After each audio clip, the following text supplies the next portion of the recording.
Hello বন্ধুরা, পাঁচফোড়নে সবাইকে স্বাগত। আশা করি সবাই ভালো আছো। আজকে নিয়ে এসেছি সুন্দরবনের মানুষের জীবিকা নিয়ে একটি ছোট গল্প। আনন্দ ব্যানার্জির লেখা সুন্দরবনের মাছ শিকার। এটি একটি ভিন্ন স্বাদের গল্প। আশা করি তোমাদের ভালো লাগবে। তো কথা না বাড়িয়ে শুরু করছি আজকের গল্প, সুন্দরবনের মাছ শিকার।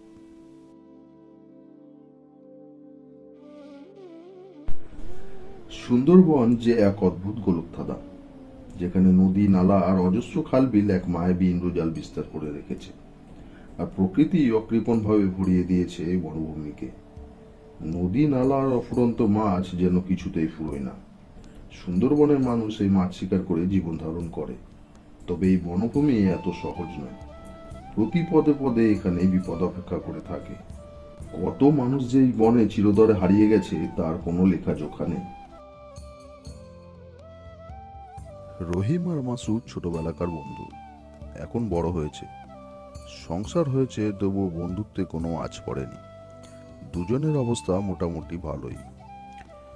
অল্প করে জমি জমা আছে, তার থেকে সংসার ঠিক চলে যায়। আর আছে সুন্দরবনের মাছ, তা থেকে দু পয়সা উপরে ইনকামও হয়। অভাব বড় একটা নেই।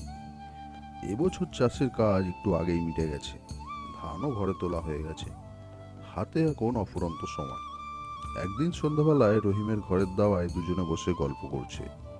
কিরে মাসুদ, হাতে তো এখন কাজ বলতে কিছুই নেই, তা যাবি নাকি এই ফাঁকে একবার দাও মারতে? গেলে মন্দ হয় না। এবার শুনছি ছোট চামটা খালের দিকটায় নাকি অনেক বড় বড় মাছ উঠছে। এই তো সেদিন ওই পাড়ার আকবর ও তার দলবল ফিরে এসে বলছিল, বড় বড় সাইজের চিংড়ি, ভোলা, পাবদা আর কত কি মাছ উঠেছে। আমি নিজে দেখে এলাম। তাহলে আর দেরি কেন, চল কালকেই বেরিয়ে পড়ি। শুভ কাজে বেশি দেরি করতে নেই। আমি না এতক্ষণ ধরে চুপচাপ দুই বন্ধুর কথা শুনছিল, আর থাকতে না পেরে উঁচু গলায় বলে উঠল, বলি বেশ তো জঙ্গলে যাওয়ার মতলব করলে, তা আমি যে কতদিন থেকে বলছি এবার কাজ মিটলে আব্বুকে একবার দেখতে যাব।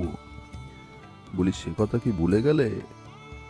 রহিম বুঝতে পারে অভিযোগ মিথ্যে নয়, কিন্তু মুখে সে কথা স্বীকার করে না।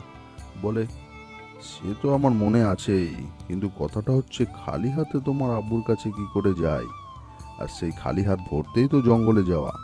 এ কথা বলে রহিম মাসুদের দিকে তাকায়। মাসুদ ওদিকে মুখ টিপে হাসে। আমিনা বলে, আমি সব বুঝি, আমাকে অত বোকা ভেবো না।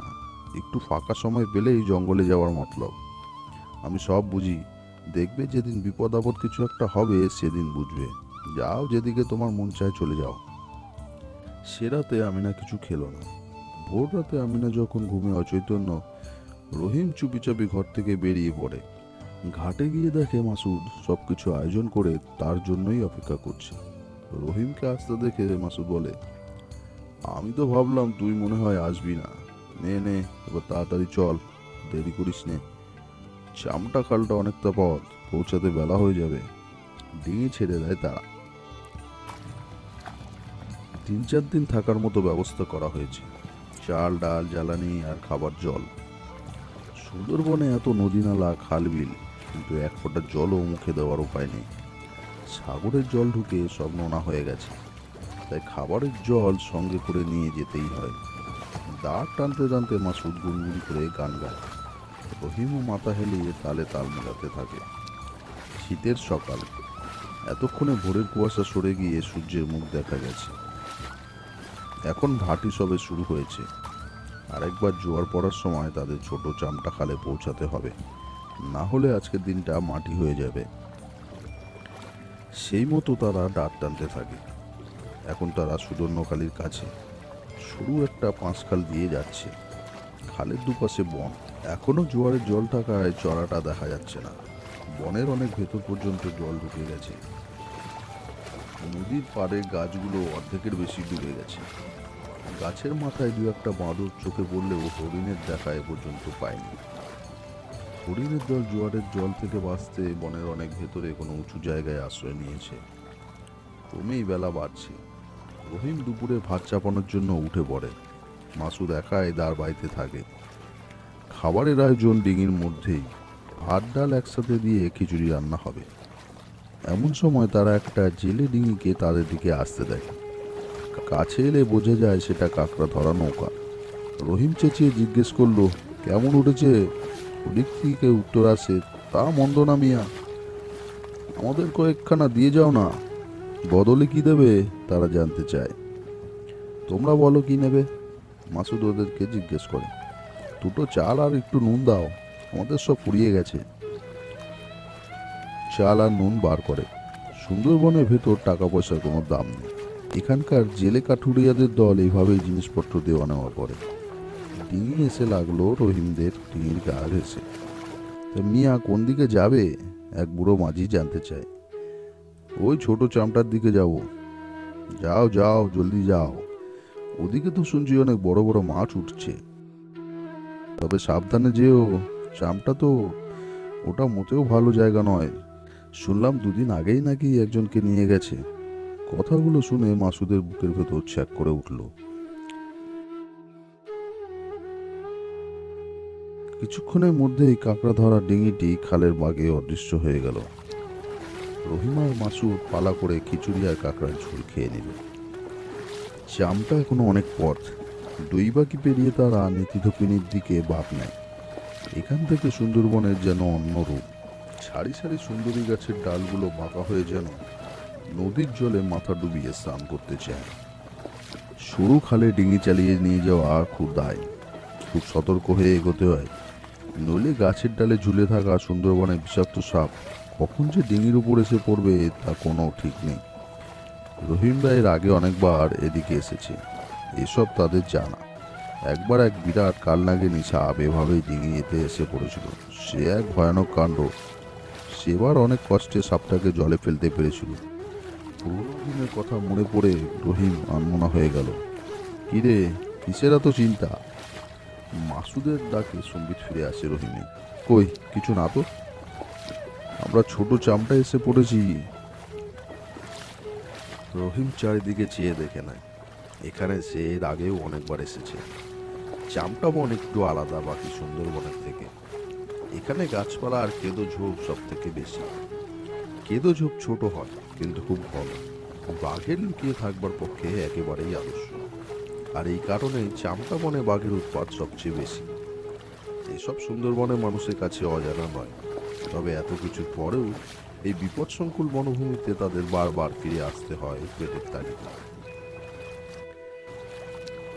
এবার জোয়ার শুরু হয়েছে, হু হু করে জল ঢুকছে। তারা ঠিক সময়ে এসে পৌঁছেছে। তবে আরো কিছুক্ষণ অপেক্ষা করতে হবে। জোয়ার সম্পূর্ণ হলেই তাদেরকে কাজে লেগে পড়তে হবে। তবে তার আগে মাছ ধরার জালগুলো বাগিয়ে নিতে হবে। মাসুদ খালের মাঝে ডিঙি নোঙর করে। এবার দুজনে মিলে জালটা গুছিয়ে নেয়। তারপর ডিঙির ওপর পাশাপাশি বসে বনের দিকে তাকিয়ে থাকে। ক্রমে জল বেড়ে গিয়ে পাড়ের পলিমাটির চড়া ডুবে যায়। সুন্দরবন যে আবার স্বমহিমায় জেগে উঠেছে। প্রকৃতির এ এক অপরূপ লীলা খেলা। চল, এবার নামতে হবে, রহিম বলে। চল। মাসুদ ডিঙি কিনারায় নিয়ে যেতে লাগলো। নদীর পাড়ে ডিঙি লাগিয়ে দুজনে জাল হাতে নিয়ে নেমে এলো। দুজনের হাতে একখানা করে কুঠার আছে গাছের ডাল কাটবার জন্য। জালটা ওরা লম্বা করে খুলে ফেলে। এবার জালের একটা দিক রহিম ধরে, আর অন্য দিকটা মাসুদ হাতে নিয়ে দুজনে পাড়ের দুদিকে যায়।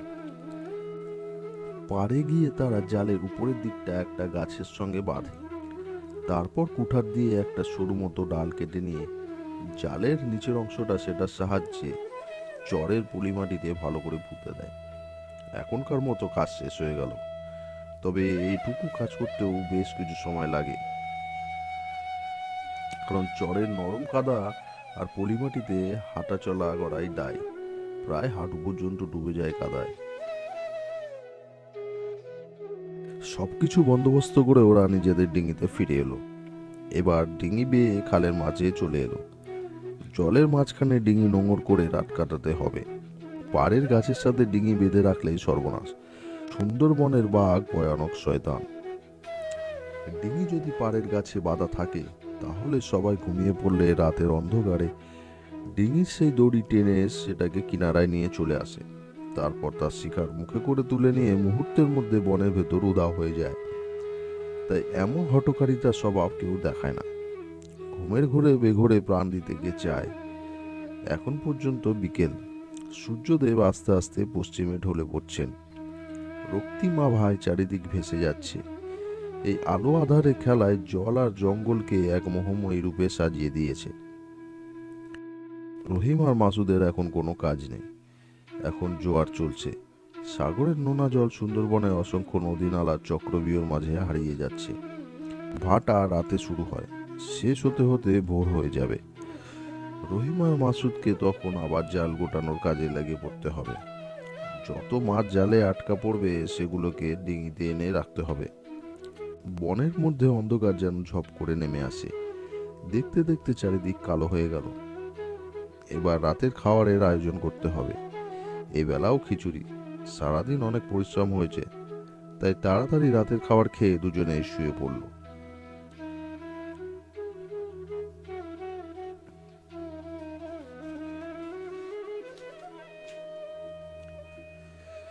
ভোরবেলা পাখি আর বাদুড়ে কিচিমিচিতে তাদের ঘুম ভাঙল। এদিকে ভাটাও প্রায় শেষ হতে চলেছে। তাড়াতাড়ি চোখে মুখে জল দিয়ে ডিঙি বেয়ে তারা কিনারায় আসে। জালের কাছে আসতেই দুজনের হতভম্ব হয়ে যায়। এত মাছ! খুশিতে মন নেচে ওঠে ওদের। তাড়াতাড়ি করে জাল গুটিয়ে ডিঙিতে নিয়ে আসে। জালের থেকে একটা একটা মাছ ছাড়িয়ে অন্য একটা নেটের বস্তায় ভরতে থাকে। এবার ওই ব্যাগটাকে জলের মধ্যে ডুবিয়ে দিয়ে ডিঙির সঙ্গেই বেঁধে রাখে, যাতে করে মাছগুলো মরে না যায়। এই করতে করতে বেলা গড়িয়ে এলো। দুপুরের খাবার খেয়ে আবার তারা জোয়ারের জন্য অপেক্ষা করতে থাকে। আগের দিনের মতো আজ আবার জাল পাততে হবে। আজও জোয়ার আরম্ভ হলো সেই বিকেলে। জাল বেঁধে সবকিছু ঠিকঠাক করে ডিঙিতে ফিরে আসতে আসতে অন্ধকার নেমে এলো। দুই বন্ধু নিশ্চিত মনে রাতের খাবার দাবার করে শুয়ে পড়ল। আজকের দিনটা ওদের ভালোই কেটেছে। কালকেও ভালোই লাভ হবে, এই আশায় দুজনে ঘুমিয়ে পড়ে। সকালবেলা ঘুম ভাঙতে আজ দেরি হয়ে যায়। এই মাসুদ, এই ওঠ, দেখ কত বেলা হয়ে গেছে। রহিম ঘুম থেকে উঠে তাড়া দেয়। তাই তো, আজ দেরি হলো কি করে বলতো? মাসুদ চোখ কসলাতে কসলাতে জিজ্ঞেস করে। মাসুদ একবার জঙ্গলের দিকে চায়। ভোরের কুয়াশায় অল্প অল্প করে পরিষ্কার হয়ে রোদের আভা চোখে পড়েছে। সকালে বেশ শীত করছে। আজকের অলস সকালে কারোরই যেন ঘুম ভাঙেনি। আগের দিন পাখি আর বাদুড়ের দলের চেঁচামেচিতে ঘুম ভেঙে গেছিল। আজকে তাদের কারোরই দেখা নেই। সবাই গেল কোথায়? মাসুদের মনে খটকা লাগে। তবে কি? রহিমকে সে কথা বলতে সে তো পাত্তাই দেয় না। দূর, তোর যত সব আজে বাজে চিন্তা। দেখছিস তো যে কোথাও কিছু নেই, পুরো জঙ্গল ফাঁকা। এমনিতেই আজকে এত দেরি হয়ে গেছে, তার উপর তোর সব উদ্ভট ভাবনা চিন্তা। নে চল, জাল গুটিয়ে মাছ জেঙিতে তুলতে হবে। ওই দেখ, জোয়ারের জল ঢুকতে আরম্ভ করেছে। এবার সময় নষ্ট করলে জাল গোটানো আর সময় পাবি না। এখনই গোটা নদী জোয়ারের জলে ভর্তি হয়ে যাবে। মাসুদ আনমনে বনের দিকে তাকিয়ে আছে। রহিম আবার তাড়া দেয়, কিরে চল, কাল যা মাছ পেয়েছি তাতে আমার আর তর সইছে না। আজকে বনটা কিন্তু গরম আছে, আনমনে মাসুদ বলে। রহিমের আর ধৈর্য ধরে না। সে মাসুদের অপেক্ষা না করে নিজেই দাঁড় বেয়ে ডিঙিটা কিনারায় নিয়ে আসে। রহিম আগে ডিঙি থেকে নামে। মাসুদ অনিচ্ছা সত্ত্বেও শরীরটাকে টেনে নামায়। এবার তাদের যা কাজ তা আগে থেকেই ভাগ করা আছে। জালের কাছে এসে তারা দেখে আজকেও প্রচুর মাছ উঠেছে। বিষাদের মেঘ কেটে গিয়ে তাদের মন খুশিতে ভরে যায়। তাড়াতাড়ি কাজ সারতে হবে। হু হু করে জোয়ারের জল ঢুকতে শুরু করেছে। রহিম আর মাসুদ দুজনে দুদিকে চলে যায়। মাসুদ একটা দিক খুলে ধীরে ধীরে জাল গুটিয়ে আনছে। রহিমও জাল খুলতে পারে উঠেছে।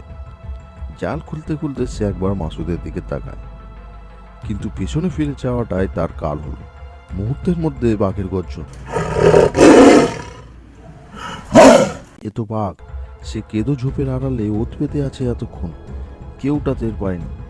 এত কাছ থেকে বাঘের এরকম হিংস্র গর্জন শুনে মাসুদ হকচকিয়ে যায়। বাঘ ঝোপের আড়াল থেকে এক লাফে বেরিয়ে এসে রহিমের গলা কামড়ে ধরে। শিকার মুখে করে তুলে নিয়ে আবার এক লাফে মুহূর্তের মধ্যে ঝোপের আড়ালে অদৃশ্য হয়ে গেল। এক পলকে সবকিছু তছনছ হয়ে গেল। মাসুদ পাথরের মতো স্থির হয়ে গেছে। এতক্ষণে সে বুঝতে পারে কেন সকাল থেকে পুরো বন নিস্তব্ধ হয়েছিল, কেন বান্দরগুলো আর চোখে পড়েনি। কারণ সুন্দরবনের ভয়ঙ্করতম জীবের আগমন। বন্ধুরা, কেমন লাগলো আজকের এই গল্প? কমেন্টস করে বলবে সবাই। ভালো লাগলে বন্ধুদের সাথে শেয়ার করে দিও। আর 5 ফোড়নের নতুন শ্রোতা হলে প্লিজ চ্যানেলটা সাবস্ক্রাইব করে বেল আইকন প্রেস করে দিও। 5 ফোড়ন আবার হাজির হবে অন্য একটা জানা অজানা গল্প নিয়ে। ততক্ষণ সবাই ভালো থেকো, সুস্থ থেকো।